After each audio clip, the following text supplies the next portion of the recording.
Ito naman yung Otzi inspired blade natin. Meron kasi yung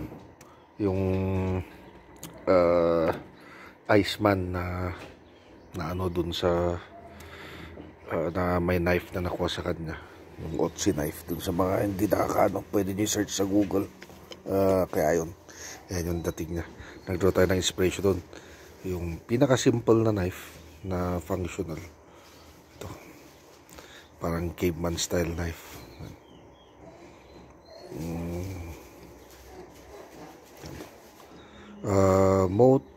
Meat, bone, spices, veggies, kaya naman ito eh.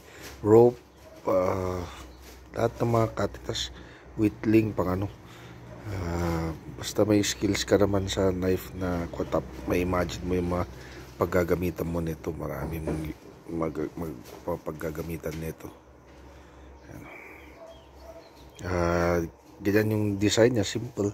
Kasi yun nga, nag-draw tayo na inspiration doon sa Iceman, yung caveman knife. Meron siyang marker para alam mo kung nasan yung front ng blade at rear. Yan. Malalaman mo siya, maski hindi mo titignan, makakapam mo na nandito yung talim niya. Yan.